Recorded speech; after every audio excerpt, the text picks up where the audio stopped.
Hey, what is up, everybody? This is your boy AJTRIP, and welcome to the Word According to Me. It's the 2021 year in review. We're going to look back at some of the stories that happened this year. So sit back, relax as we go back through and talk about 2021. So I'm reading from a site called avclub.com. They are giving us 31 of the biggest news stories of 2021. We'll see how many of them we go through in this video. But the first one I want to go through is GameStop and the stock that soars. Less than a month after the insurrection in Washington, D.C., another meme-powered revolution took place online. In late January, the Reddit brain trust over at R. Wall Street Bets attempted to stick it to investors looking to short GameStop stock by collectively buying up shares. For a while, it worked, with the stock skyrocketing to the moon. Some won big, others held out for more and posted stonks in hoping to get Elon Musk's attention. As you probably know, he loves memes and thinks they are very genius. But no lunar trips last forever. Regulators and the Robinhood trading app, where most of this nonsense went down, tried to put the kibosh on the whole thing, and by mid-February, the stock fell back to normal. Today, there are probably forgotten GameStop shares collecting digital dust in a Robinhood account. Within months, everyone moved on to something much more lucrative: NFTs. Yes, so that was something that I've never been a stock guy, and I've never been, something like that, thinking about putting the stock, but I wish I would have been kind of into it to maybe be a part of this, because there were a lot of people that made a lot of cash in the stock by buying the stock, having it rise so much, and then selling the stock. And even an extra, even like, I don't know if people made millions off of it. Maybe some did, maybe some didn't, but even a cool like $10,000-$20,000 would have been awesome to make in the stock market. So yeah, although this year I will say, because of all of this stuff that happened, Cash App started teaming up with celebrities and celebrities would help you, give you like money for stock, and I got $50 in stock from Miley Cyrus earlier this year. So that was cool. It was in I think it was in Amazon. Yeah. About a month later, I sold it so that I could get the $50 because it wasn't it wasn't moving like it was. So, and I'm too impatient. I wanted to go from 50 to 2,000 or something like that, and very quickly. So I yeah, I was just too impatient to keep stock there. At least at this point where I don't have any money and I'm broke. So abuse allegations were levied, against Marilyn Manson this year. Back in February, actor Evan Rachel Wood came forward and named Marilyn Manson, real name Brian Warner, as her abuser, alleging psychological abuse and sexual assault. In the wake of her announcement, multiple other women stepped forward with their own claims of sexual abuse and interpersonal violence involving Warner, including Game of Thrones actor Esme Bianco. After being dropped by his record label, Warner is currently facing several lawsuits and is under investigation by the Los Angeles Sheriff Department. This is just another thing that still goes back to a couple of years ago when the whole Me Too movement started. Armie Hammer had his thing as well. He was accused of being too rough with women and everything like that. And it's I don't know. I wish that these things would be, I wish these things would come up when they happened. I wish that, and I'm not saying, don't get me wrong, I'm not saying that these women are lying or anything like that, but I just wish that they would happen at the time, because it does feel like that it is just piling on at some point.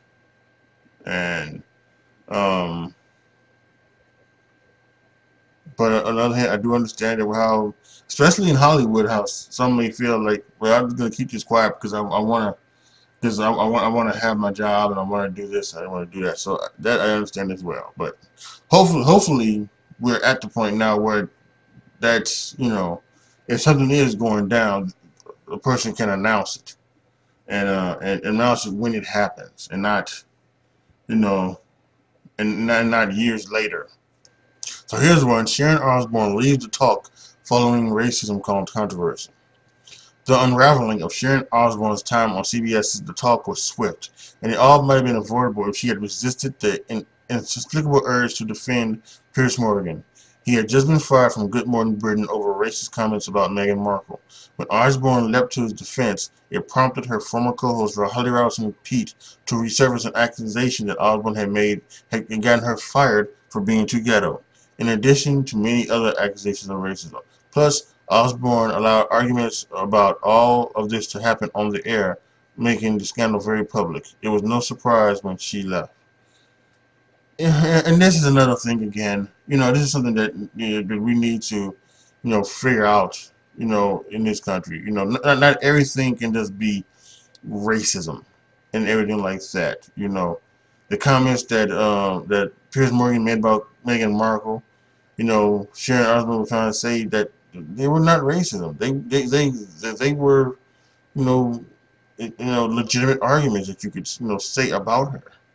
And so the thing about Holly Robertson Pete being too ghetto or anything like that, I don't know. I don't know nothing about that or anything like that. But we we want stuff to get better in this country, but we don't want to hear the other person's side. We just immediately call them racist, and that's not how it's supposed to be. If Piers Morgan has a legitimate gripe against Meghan Markle, let's hear him out instead of just saying, "Oh, well, he's racist because he's a white man talking down to a black woman." No, that's not how it goes. So it's not how it should go. And Sharon Osbourne was racist because she's defending that white man and she's white. No, that's not how it goes in this. That's not how it should go in this country. But unfortunately, that's how it is going, and that's something that I think we need to change very quickly. Well, here's one. Billy Porter shares his HIV status. For 3 seasons on FX's Pose, Billy Porter played HIV-positive ball MC Pray Tell. But it wasn't until this year that Porter revealed that he had actually been diagnosed with HIV in 2007. Porter said he kept his status a secret because he came from a deeply religious family, not even telling his mother until recently. But he has since begun thinking of himself as someone who transcended the diagnosis due to medication and consistent doctor visits. He says he is the healthiest he's now ever been, and he's going to die from something else before he dies from that. And that is something that is strong, that is powerful, because this is also the 30-year anniversary, back November 1st. Or maybe the I don't know if it's November 1st, but the very beginning of November. It was 30 years, 30 anniversary of Magic Johnson announcing that he had HIV. So, and then now Billy Porter came out and said that he was HIV positive as well. So that's strong. There's the two strong role models, Billy Porter and Magic Johnson, for people who are living with HIV. Prove that not everything can be a death sentence. It just doesn't have to be a death sentence, and I think that's great. Now I also understand that these are two men who have the financial whereabouts to get the drugs that are needed to do that. Maybe some others can't. But still, I think it still should give you hope that even no matter what you do, that you can still be able to live a long and healthy life with this unfortunate disease called HIV. So, shout out to Billy Porter for sharing his status with the world. And how about the downfall of Ellen DeGeneres? It is hard to believe how quickly and ungraciously Ellen DeGeneres' daytime television empire collapsed this year. After allegations emerged that the one-named star had cultivated an abusive and toxic work environment, the backlash was swift and firm, with the show suddenly shedding millions of viewers each week. It was announced that the upcoming 19th season of Ellen would be its last, and it was the show to end in 2022. The scandal helped bring one of the television's longest-running daytime shows to a close. Yes, this was amazing.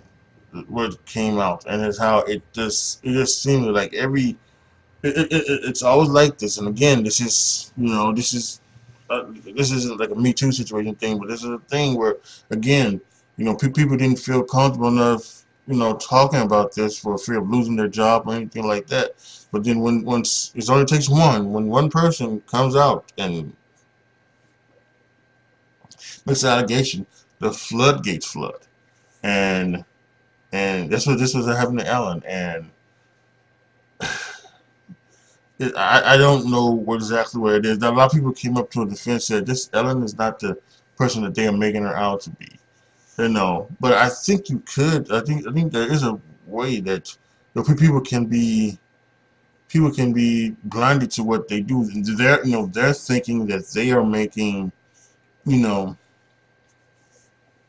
they are being a leader or something like that. Or they're being they're being an influence, and they're really not. And they're just being, you know, horrible to people and being, you know, abusive to people. You know, so that could have been, or it could have just been that, you know, she was actually these things. I just don't know. I personally, I don't see how Ellen could be that way, you know. But you just never know. You don't know people. You don't know who they are. Just because we see them on television every day doesn't mean that they are who they portray themselves to be. And that goes for a lot of people. That goes for a lot of people. So Bill Cosby was released from prison. In 2018, Bill Cosby was found guilty of 3 counts of aggravated indecent assault against Andrea Constantine, leading to a prison sentence of up to 10 years. A little more than 3 years later, the Pennsylvania Supreme Court overturned that ruling, arguing that the use of a testimony from a civil trial between Cosby and Constantine in 25, i.e. his public admission of giving Benadryl to Constantine and Quaaludes to other women he was sexually pursuing, had violated his due process rights. So Cosby was then released from prison on June 30th of this year. Not long after his release, Cosby was already facing another 2 civil suits related to these allegations of sexual assault. This is one of these things where the right thing was done, but it just doesn't feel right. You know? He was denied his due process right, and that's how it goes. There's no ifs, ands, or buts about that, right? But you know, it's almost like, and I don't want to conflate the two or compare the two, but I'm just trying to give her what it feels like. It almost feels like it's like one of those things where, you know, it's almost in one of these situations where, like, you hear about the woman killing her rapist, but she goes to jail. It's the right thing, but it just feels dirty, and that's how this one feels. Him being released from prison is the right thing. It just feels very dirty, and I know there are people out there, more particularly his victims, who feel that they just feel bad that they didn't get full justice, right? They didn't get full justice, and that's unfortunate. But you have to blame the people who did the trial, the prosecutors, and did like that, because they should have been able to find another way to get Bill Cosby, you know, and find him guilty, other than violating his due process. So it's a horrible situation all the way around. So Chris Harrison left The Bachelor this year. After 19 years of presiding over Bachelor Nation and shows like The Bachelor and The Bachelorette, blandly charismatic host Chris Harrison finally found himself brought down by Chris Harrison. Specifically, the longtime presenter blundered into trying to defend Bachelor contestant Rachel Kirkconnell for participating in an Old South sorority party a few years before being on the show. The final straw came when he attempted to sell Rachel Lindley, the franchise's first black bachelorette, only the idea that no one knew that sort of thing was problematic way back in the distant past of 2018. Letters of condemnation from the show's contestants and and Harrison's venture ouster swiftly followed. So yeah, this is again, like I mentioned earlier, these are one of those things that we kind of need to have the conversation and not just put everything, just not say this is a one-way thing, this is a yes or no thing. Because really, um, Chris Harrison didn't do nothing wrong, and Richard Kakano didn't do anything wrong. Okay, it didn't. So she went to a party that was part of the Old South, and it's like a plantation party, I think, like that. So it's, you know, and like I said, it was done back in 2018. Who would have known that that would have been the thing? I'm black, and I never even heard of that type of party and that type of thing being things. So it was just ridiculous. And for Chris Harrison to then go to Richard Lee, and maybe that's what it's the optics of the thing that he's talking to the first black bachelorette, and he's trying to tell her, to her that that this wasn't a bad thing, or anything like that. How could she know what she was doing was wrong or something like that? And how could she know? She couldn't have. You didn't. You didn't. And so, and this is one of these things where and this has been going for a long time. We want to look back into somebody's past, and we want to dog them for what they've done or what they said in the past, instead of trying to, figure out who they are now and the person that who they are now. Because if the person they are now is different than who they were in the past, or even if you say, like you said, she didn't know, she came out and said she didn't know, and she apologized for it, then that, bam, everything's good. And something else to come out of that is Matt James, who was the first black bachelor, because she was on Richard Kirkconnell, was the woman that he actually picked. He actually picked for the winner, and then they apparently they fell out because of this. The last night I heard about it. They had gotten back together. I don't know if they're still together now. But yeah, I mean, I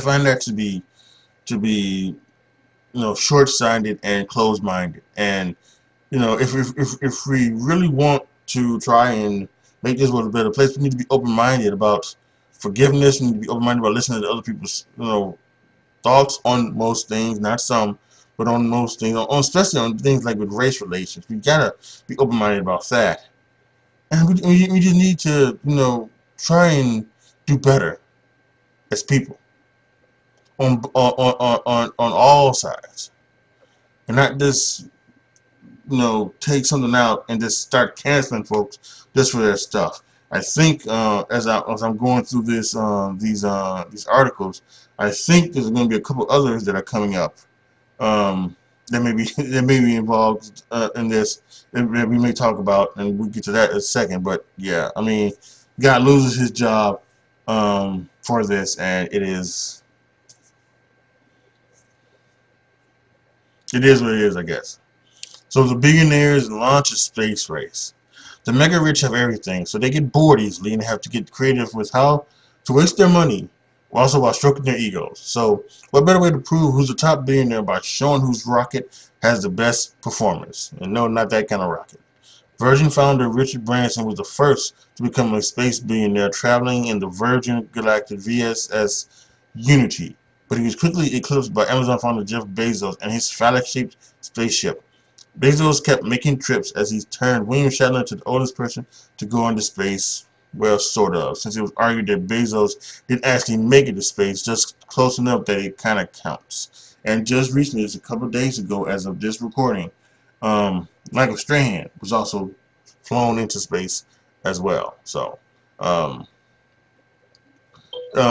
and Bezos has gone up there a few times since Branson came up there. So Branson may have gone up there first, but Bezos has gone up there 3 or 4 times over. So, and I'm sure there's going to be more to come of this space race. Scarlett Johansson suing Disney was one of the most surprising news stories of this year. Not because she did it, but because Disney had even allowed it to happen. The suit was prompted by Disney's decision to release Black Widow in theaters and as a premium Disney Plus rental simultaneously, which probably contributed to the relatively poor box office numbers, which, due to the language in her contract, meant Johansson got less money than originally promised. With Johansson backed by Marvel Studios boss Kevin Feige, Disney wisely settled and now has her producing another movie. So there you have it. I remember hearing about this and Scarlett Johansson suing Disney over this. As you know, I'm spoiler alert, just in case you haven't watched Endgame, but I would be crazy not to think that you hadn't. Scarlett Johansson has, character Black Widow, fortunately had passed away in Endgame. So in this Black Widow movie was kind of a pre like a post thing where they were showing what she was doing during the time of Captain America: Civil War and Infinity War. So that's what where she was at, what she was off doing. So that's what that movie was about. But she's probably no longer going to be in any Marvel movies, especially now after this thing. Unless it's some type of flashback or something like that. So and producing another movie, that's something that is interesting. I didn't hear about that just until now. So, but yes, Scarlett Johansson suing Disney was definitely a weird story to come across this year. As I mentioned, here's another one of the stories where we kind of counseled people for what they said in the past. Mike Richards had a very short stint as the Jeopardy host. Following several rounds of guest-hosted episodes, Jeopardy announced that it had finally found Alex Trebek's successor, and it was the executive producer Mike Richards who was chosen, with Miami Tap to host special episodes. However, Richards' reign was cut short after the news of his past work history and related legal baggage had suffered. Richards was accused of discriminating on the set of The Price is Right during his tenure, where he was named in two legal complaints from models on the show who alleged unfair treatment. If that wasn't enough, he was also accused of making it appear like other candidates who had guest hosted Jeopardy had a real chance at scoring the hosting gig when he had it himself in the mind the whole time. Ultimately, Richards and Sony announced that he was stepping down as Jeopardy host, and he was also ousted as his role from producer of Jeopardy and Wheel of Fortune. Talk about another person who had a big fall. And again, it's stuff that is from the past. Now maybe you might say, well, he shouldn't have been saying stuff in the past, or he shouldn't have been treated like that in the past. Doing those things in the past. Fine. Yeah, listen. The accusations of discrimination against the models on The Price is Right. Well, I believe it was why they were pregnant. It's unreal. You should not do that. It's that's something that's happened with The Price is Right forever. They've always had things that when they did the models on the show, when they've gotten pregnant, something like that, they've either been they've been talked down to or out and out released because of it. Because they have to take time off and in this era where I think he's been the executive producer of The Price is Right. I think Rachel has had 2 kids, and just recently, 2 of the models, Amber and Manuela, they had kids. They both were pregnant at the same time, so they both were going to have time off at the same time. And then even before that, another model, Gwendolyn, who's the ex-wife of Kenny Smith on Inside the NBA. I think she was on The Price is Right pregnant at one time. Although I don't know if Mike Richards was the executive producer at that time. So yeah, I mean that's something that you just can't do. But the stuff that he said on the podcast and things that have come up like that, again, you can't. I don't know. I just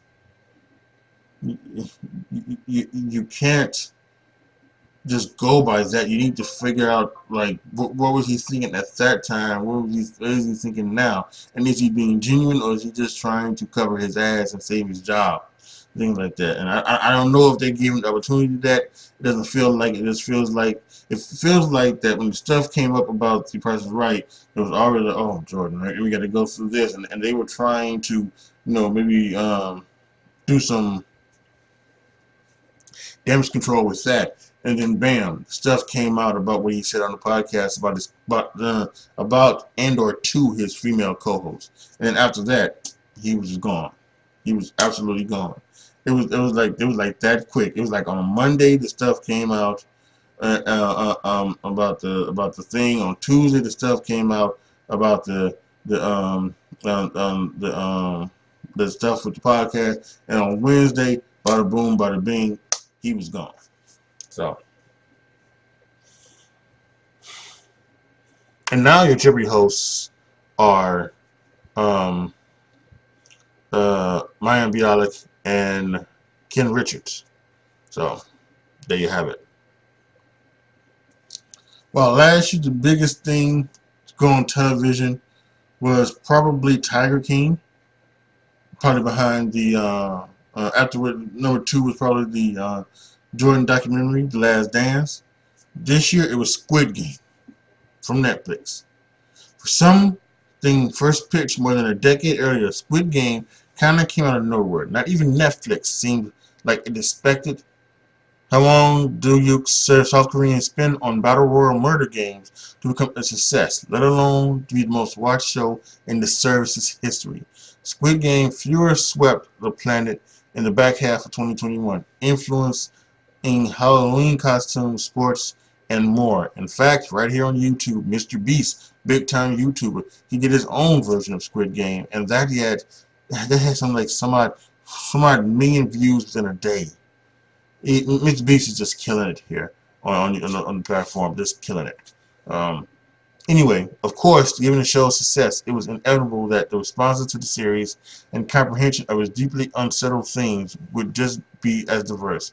After all, nothing says I have understood this brutal satire of capitalism like throwing a party where you and your rich friends dress up like all the trash you clad poors, right?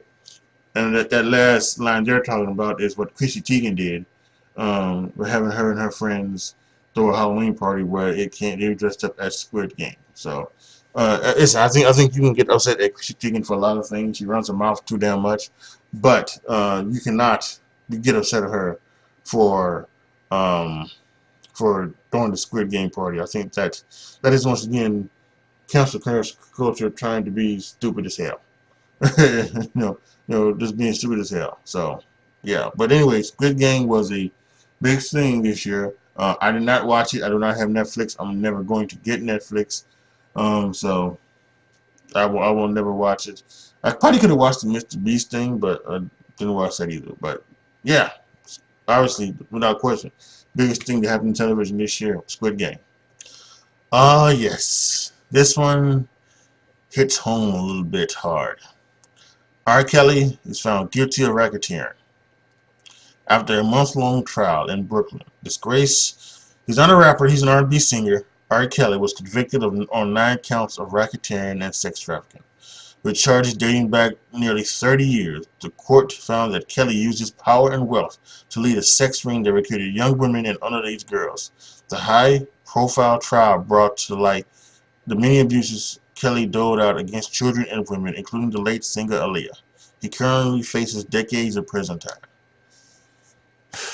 This one hits home because I'm a big time R. Kelly fan. I'm probably the biggest R. Kelly fan there is. From a musical standpoint, he once had a album that was said. I put the R in R&B, and you can't say that that's not the case. His hits, his songs are fantastic. They're great. They're down the line. Multiple platinum things. People loved Trapped in the Closet so much. It's so good, and it's everything that he was. And this wasn't the first time. Decade and a half ago, he was on trial for having sex with having sex with a minor, but he was found not guilty in that trial.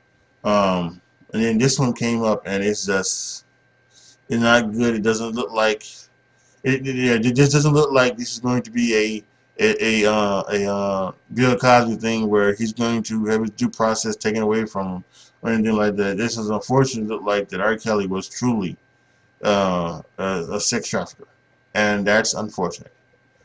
Um, that being said, I'm not going to stop listening to his music. I know radio stations have stopped playing it. There's a radio station in Chicago that I listen to all the time. I kind of find it hypocritical. They would not play any of his music or even hardly even mention his name in the breath, but they love talking about Chris Brown and everything like that. So I find that very hypocritical. Um, just I don't again I don't believe in canceling people. I don't believe in doing anything like that. But if you're going to do it, be straight with it. Just don't say, well, I'm not gonna cancel him, but I'm gonna cancel him. No, you don't do that. You either don't cancel them or you cancel both of them. No. Um, so for me, it's like I said, I'm never gonna stop listening to R. Kelly. His music is great. I can separate the difference between his music and him as a person. So, but yeah, R. Kelly. Oh boy, this one is a tough one. Um, so there was a death on the movie Rust set. Among the most undeniably tragic stories to ever come off a Hollywood set, the Rush shooting also among the most surreal. Even though its cause was banal, headlines that decried Alec Baldwin shot and killed someone were later replaced with the stories that elaborated on the deep-seated negligence taking place on set. There was no conspiracy, just plain old corner cutting that get cinematographer Havana Hutchins killed. Producers looking to save money by hiring non-union, inexperienced crews contribute to her death. In the weeks that followed, stars criticized the use of real guns on set while others looked for someone to blame. But at the end of the day, the tragic accident was precisely the kind of thing LATSE was fighting to avoid during negotiations that averted a strike only weeks later. Yes, this was unfortunately a terrible thing that went down. Um, and it's unfortunate. Because of this, Dwayne Johnson said that he's never going to use real guns on the set again. He's going to, they'll fix it in post or whatever. He talked about, and I think others have talked about that. Um, but listen, it's just a tragedy. Unfortunately, a woman lost her life, and someone's now without a mother, a wife, and that's a daughter. So it's a horrible tragedy. Yeah, this story was used.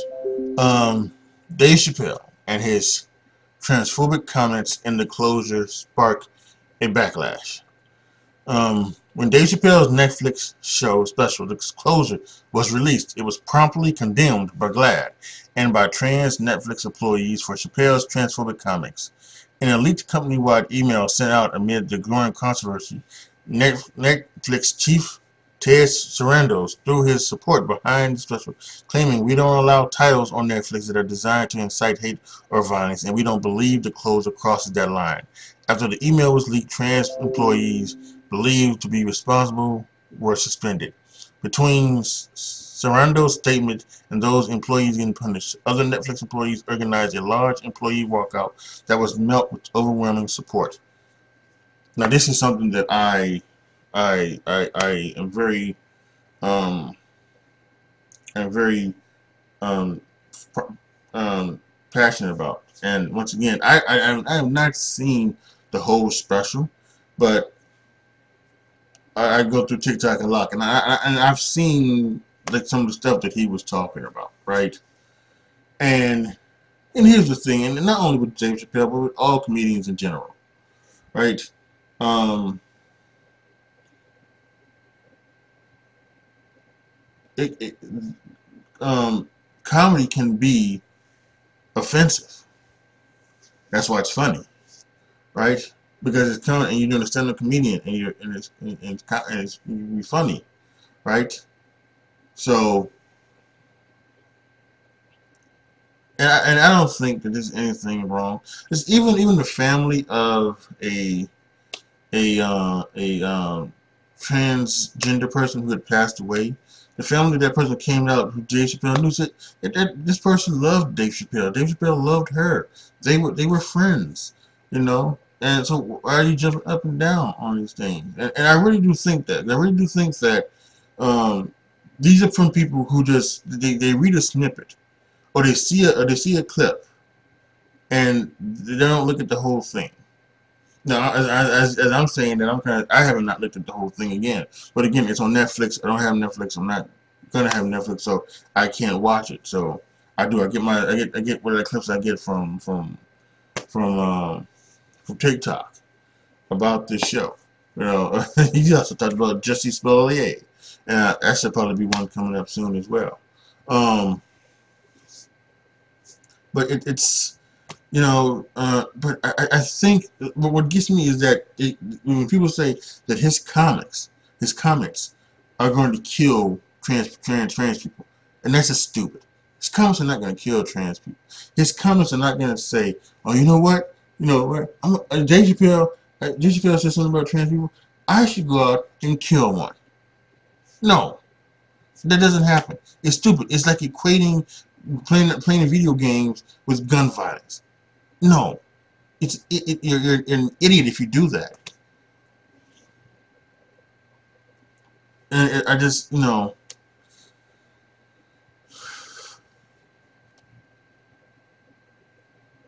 but the thing is that Dave Chappelle has his thing is still on Netflix apparently. His special still on Netflix. It has not been taken down. Has not been edited out. And nothing like that. And he is. He was nominated for a Grammy, I think, maybe for on his thing. He's been asked to do some other things as well. So listen, it's you know I think what people need to start really gonna start just realizing that, start looking deeper into things. Like I've been saying several times, this thing, you know, we need to talk. We need to talk more. We need to talk more. It's nothing because nothing he said is going to have somebody go out and kill a trans person. It just isn't. Stop with that from the very beginning. And we need to also stop calling things transphobic and homophobic, because that means that they're afraid of homosexuals or afraid of transgenders, and that's not the case. There is no transphobic or homophobia or transphobia. No, it's you're anti-homosexual, you're anti-transgender. I don't think nobody's afraid of them. Yeah, another horrible tragedy that happened this year was Astroworld. Details about the tragic stampede incident at Houston's Astroworld Festival continue to come in. But what we know is that a crowd surge happened before the headlining set from Astroworld co-founder Travis Scott.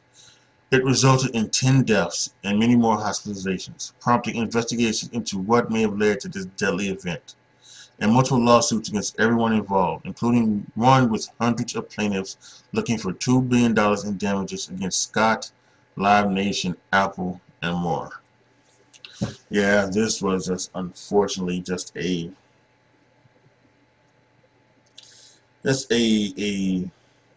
unfortunate detail to go down. And a lot of people want to blame Travis Scott, and I just don't know. I don't know how I feel about that, because there was a lot of things where there was clips. There were clips put online of other artists stopping their show when something happened, when someone had passed out or something, someone was starting to fight or something like that. And this, Travis Scott didn't stop, didn't stop his show, but also Afterworld was a lot bigger than those shows. Those shows were played with like an intimate with clubs. This was a festival. This was outside with hundreds of thousands of people. I just really don't know. Once again, they're trying to cancel Travis Scott. I just don't know if it's really right. Just when something like this happens, you want to blame somebody. Like people maybe back in the thing, they want to blame um Alec Baldwin for the gun incident, but just sometimes an accident is an accident, and it's a tragic one. And I think this one may be like this. Like I don't know if you can blame Travis Scott. I really don't know if you can. All you can just ask for is just the unfortunate, you know, lives lost uh, at that event, and the many more that have been changed because of it. So another thing that happened this year was Britney Spears getting freed from her conservatorship. 2021 became a big year for Britney Spears. Her fan base had been trying for years to get people to pay attention to the pop star's oppressive conservatorship, which was controlled by her father, Jamie Spears. It wasn't until the documentary Framing Britney Spears came out that the public understood the magnitude of her conservatorship, as well as the effect that the media's treatment of Britney had on her mental health. With wider support from the hashtag Free Britney movement, Britney Spears decided to finally speak out, detailing the abuse she experienced under the conservatorship. Jamie, facing backlash for his alleged treatment of his daughter, filed a request to end Spears' conservatorship. She was granted her freedom on November 12th. Yes, this was, this has almost been 20 years, y'all. It really has.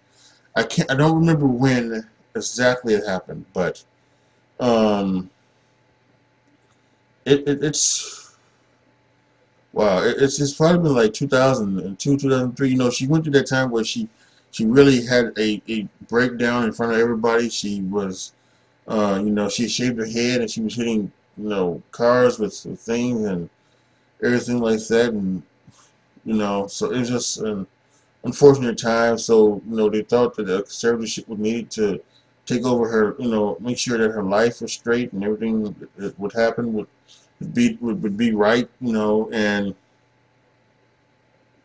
so yeah, and so and again, I did not watch the Framing Britney Spears doc, but I do know the things come out of it is that they are blaming the media for some of the things that um, that they did. They talk about how the media talked about not only Britney Spears but a lot of other women, a lot of other young women. Lindsay Lohan and Paris Hilton and to let's just think Kim Kardashian. About how they just kind of framed um, their life and their actions. There was one clip that was going around on Twitter where it was David Letterman just kind of almost beating down Lindsay Lohan for her past, something like that. And don't get me started on David Letterman. It's just such a dick. Um, and you think being a dick is funny, and it's not. So, but anyway, um, so it was just all of that, and then Justin Timberlake caused some shrapnel because Justin Timberlake claims that Britney cheated on him, and then there was the whole thing about Cry Me a River and things like that, and so again we don't know we don't know necessarily what happened. We don't know. Britney could have cheated on Justin. Justin he made an apology, which he didn't have to. He really didn't have to make an apology. If that is his truth, but that is his truth that she cheated on him, and he had every right to put his feelings out in the way that he did with the song, with the video, and everything else. So anyway, again, cancel culture. Fuck it. But yeah, Britney Spears can now um, do other things. You know, now she's free from citizenship. She wanted to get married. You know, under that, apparently she couldn't get married. She couldn't have another kid. If she wanted to, she couldn't. You know, she couldn't do a lot of things. You know, and so yeah, I think that is something that is, you know, something that's interesting, and we'll see what Britain does. I will say that for the last couple months, doing all this, you know, stuff about the Free Britney movement and things like that, the stuff she's been posting on Instagram and talking about and things like that, it doesn't sound like it's coming from a person who is angry. It does sound like it's coming from a person who is unstable and angry. And that's something that I do worry about. As a someone who considers themselves a fan of Britney, what I don't want to see is, you know, her go down the path of having bad mental health and things like that. And if the conservatorship added to her bad mental health, then I'm glad that it's over. But or at the very least, her conservatorship by her father, because there are some things where, you know, like her father didn't want to let her do anything because he wanted that money, and she's starting to blame that her sister and her mother were also a part of it and everything like that. So I just don't know. So, but the thing is that the Free Britney movement prevailed, and she is free. So I guess that is a good thing, just to a certain extent. So that is all of these stories that are coming from this website, avclub.com. But I think there are a couple other stories that they did not mention that we should talk about a little bit, shouldn't we? Including one big one that happened at the beginning of the year, but we'll save that one for last. Let's talk about how Jussie Smollett was found guilty of on 5 counts of, you know, that fake organizing a fake hoax a couple years ago. If you remember, there was Jussie Smollett was on Empire, and he had played the the son of a record exec, played by Terrence Howard. Um, and you know, he was a gay man. So, but you know, they did, that's, you know, there, well, he's a gay man in real life, but that's not, you know, there. Um, what it is, and I think what happened is that several years ago, I believe it was 2019. Yeah, I think it was 2019. Might have been 2018. I'm not particularly sure about it. Um, but it's been some time. I think it was 2019. You know, early 2019, like in January, February, something like that, where there was where while they were filming in Chicago, they filmed Empire in Chicago. I was living in Chicago at that time. That's my hometown. Um, there, Jussie Smollett accused 2 people of wearing MAGA hats, using racial and homophobic slurs at him. I should say anti-gay slurs at him, and um, and beating him up. And because he said that they were MAGA hats, and everybody came out, everybody who's a Democrat came out. You know, POTUS, not POTUS, because he wasn't POTUS at the time, but you know, Joe Biden came out. Um, um, Kamala Harris came out. Nancy Pelosi came out. I'm sure there was things from Barack and Michelle Obama that came out. There were many people who came out in support of Justice Smollett because they could believe that 2 people in MAGA hats would do something like that, right? But then guess what? After doing more investigation, they found out that it wasn't the truth, that it was a lie. And the state's attorney for Illinois, the crooked Kim Foxx,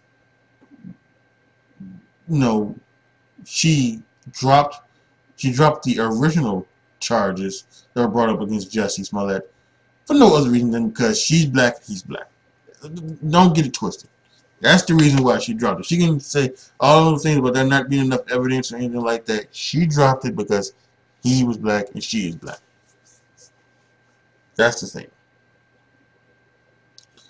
Yeah, and she needs to be brought up on charges herself. She needs to be out of that state's attorney's office. But unfortunately, Illinois and primarily Chicago, but Illinois is a blue state for the most time. There was a time several years ago it went red, and I was fucking shocked. Really, this has been a blue state all of my life. Why did it turn red? Anyway, but it's it's a blue state. Chicago's a blue city. And she's a Democrat, so she is most likely not going to, and there's not going to be another Democrat that opposes her, more than likely. So she's always going to be, well, if they do oppose her, she's probably still going to win because, because of the black vote and everything like that. So unfortunately, she probably has that job for a little while longer, unless they can find other things and do bring her up on charges and kick her out and make her resign. So. But unfortunately, she's going to be in that position for a long time. But somebody did the right thing and brought him up on charges. They just had the trial. And he's trying to get 4 or 5 of the 6 counts that he was charged with. And there's been some talk about maybe him not going to jail because he's a celebrity, and this is his first offense and things like that. But there's also been some talk about him going to jail exactly because of that. Because you cannot fake a hoax about a hate crime. Because then when the real thing happens, then who's going to believe it? And that's what I've been saying all along about, playing the race card. Stop playing the race card when it doesn't need to be played. Because when you really do need to say, this happened to me because I was black or because I was a person of color. Nobody, the people that you want to hear, you want just to hear and want to do to help you, are not going to say, no, that's fake. That's fake. That's fake news. It's a hoax. Right? This was a hoax. And like the thing that happened with Bubba Wallace, the race car driver last year. Now, that's a totally different thing because I don't think it was a hoax between Bubba Wallace. I think he was, with everything that's been going on and everything that was happening with, last year, I think he just misconstrued the rope that you pull up and that you pull the garage down with. He mistaken that for a noose. That's what and because that's the first thing when he looked up there, he said, "Wow, there's a noose hanging in my garage." He didn't, and on one hand, I can understand why, because he was in a weird situation. It was very racially tensed at that point in time, and he was telling people not to bring the Confederate flag, or the Confederate flag was banned, and NASCAR said, we agree, we're going to get rid of the Confederate flag. Oop, I apologize, the Confederate flag, and we're going to make this an inclusive place for everybody that wants to watch NASCAR and car racing. So, the people that may want to support Bubba Wallace, but may feel uncomfortable because you got a bunch of people in there waving Confederate flags, wearing stuff that has Confederate flag on it, and they wanted to do that, and then he found the noose, and he just puts 2 and 2 together. But NASCAR, they went through and they found it, and they realized that it wasn't a noose, it was just the thing that pulls down the garage door. And that wasn't a hoax. Right? That wasn't a hoax. But see, but because of the Jussie Smollett thing, that being a hoax, the people that you needed to come out and say this not should happen, it just immediately called that a hoax. And it wasn't. It was just a misunderstanding. And so it's just, That's why that's why he needs to be punished. That's why he needs to go to jail, and that's why it really just proves what kind of horrible piece of crap Jesse Smollett really is. And I hope he really gets what's coming to him. Another horrible tragedy was this thing with Gabby Petito. This again had the world glued to the television about this. She was missing for a long time. She had went to somewhere with her boyfriend Brian Laundrie, and that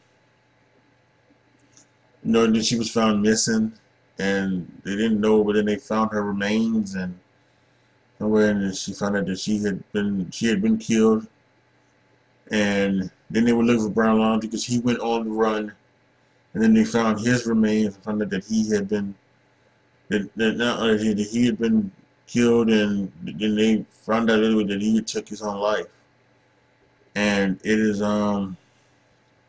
unfortunate. And we'll never know what really happened. We all have our thoughts. We all have our things. We think that Brian Laundrie killed Gabby Petito. But what we don't know, and that's what I wish we really could have found out, was it an accident and he got scared? Did something happen where it was an accident and he got scared and he thought that, that because of that, that he would go to jail or something like that, and he would have, right? He would have, but it wouldn't have been a homicide. It would have been manslaughter, involuntary manslaughter, one of those charges. And we will never know because he took his own life. And that's an unfortunate thing. That's unfortunate for everything. It's unfortunate for the family that Gabby Petito, not knowing exactly what happened to their daughter, to their sister, their sister, their niece, whatever she was to that family. And then of course there's the Laundrie family lost their son, and feel for them a little bit, even though there's some people that think that they were obstructing justice, that they were, doing things to make it so that they, make it so that they, that the cops will not find him. And so, yeah, all around, again, it's just another tragedy this year that just really wish would not have happened.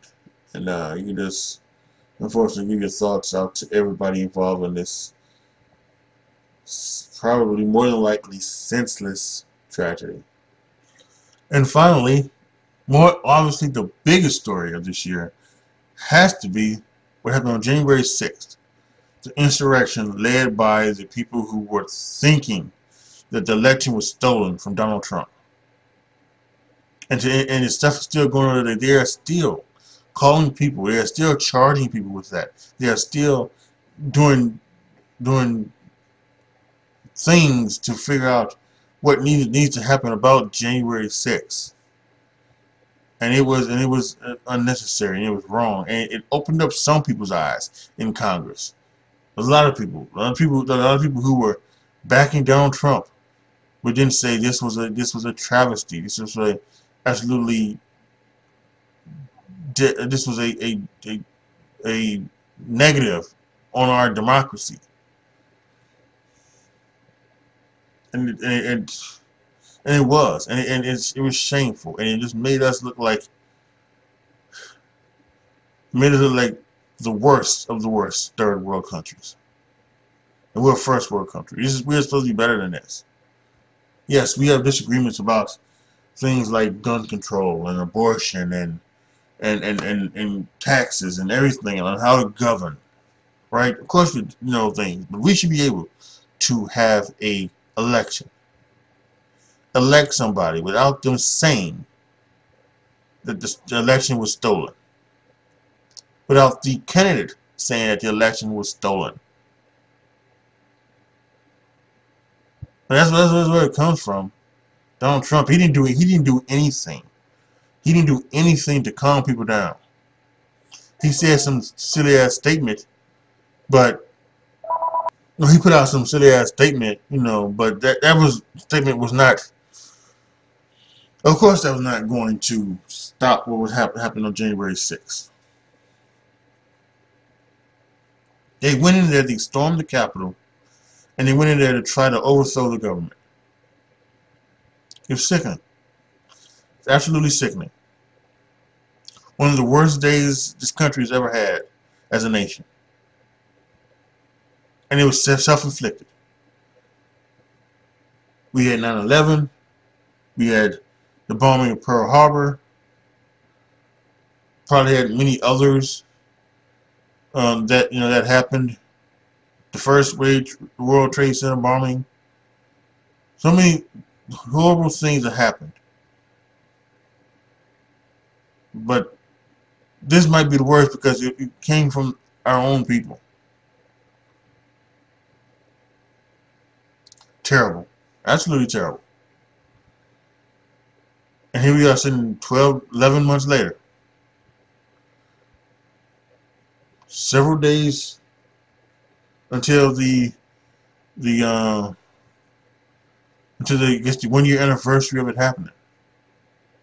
Almost a month away. And it's still, I can't believe it happened. I just can't.